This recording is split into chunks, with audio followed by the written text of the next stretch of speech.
Assalamualaikum warahmatullahi wabarakatuh. Izin memperkenalkan diri, nama saya Tafia Dwirania, NPM 2412011152 dengan dosen pengampu Ibu Siti Nurhasana, SHMH. Jadi di sini saya akan membahas tentang struktur kontrak dan perjanjian baku. Yang pertama adalah pengertian perjanjian kontrak. Perjanjian kontrak adalah suatu kesepakatan antara dua pihak atau lebih yang mengikat secara hukum untuk melaksanakan kewajiban tertentu. Sifatnya bisa berupa perikatan bilateral atau dua pihak dan multilateral atau lebih dari dua pihak. Diatur dalam KUH Perdata pasal 1320 tentang syarat sahnya perjanjian. Contoh perjanjiannya adalah sewa, jual beli, dan kerja. Dan selanjutnya adalah dasar hukum perjanjian kontrak.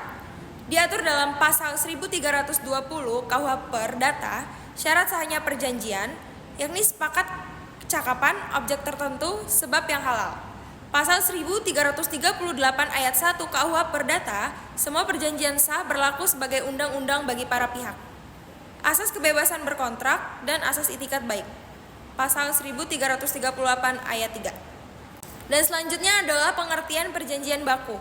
Perjanjian baku adalah perjanjian dengan syarat yang telah ditetapkan sepihak dan biasanya tidak dapat dinegosiasi oleh pihak lain. Contohnya adalah perjanjian kredit di bank.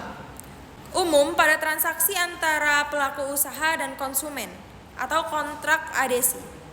Konsumen hanya dihadapkan pada dua pilihan, yaitu take it atau jika konsumen membutuhkan silakan ambil, dan leave it atau jika keberatan tinggalkan saja. Dan selanjutnya ada ciri-ciri perjanjian baku.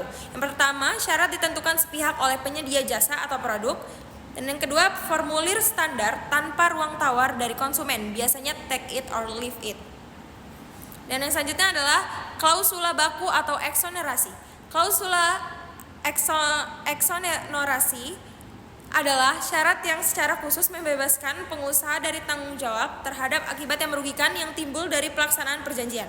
Tujuan utama klausula eksonerasi ialah mencegah pihak konsumen merugikan kepentingan pengusaha. Larangan klausula baku menurut pasal 18 UU nomor 8 tahun 1999, pelaku usaha dilarang mencantumkan klausul yang pertama mengalihkan tanggung jawab pelaku usaha, yang kedua menolak pengambilan barang atau uang, yang ketiga memberi kuasa sepihak atas barang konsumen, yang keempat ditulis kecil atau sulit dibaca atau dipahami. Klausula seperti ini batal demi hukum. Dan yang selanjutnya adalah sanksi hukum dalam perjanjian.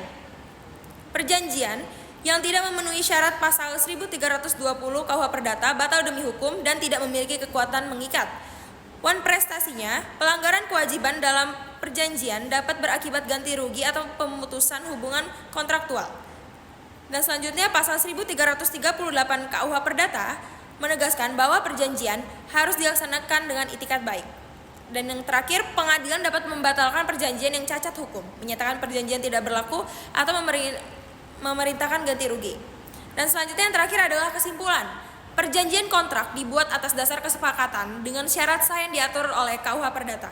Perjanjian baku bersifat sepihak dan standar untuk efisiensi, tapi risiko ketidakseimbangannya ada. Dan selanjutnya memahami struktur, dasar hukum, dan sanksi penting untuk melindungi hak para pihak dan menghindari sengketa. Sekian dari saya. Wassalamualaikum warahmatullahi wabarakatuh.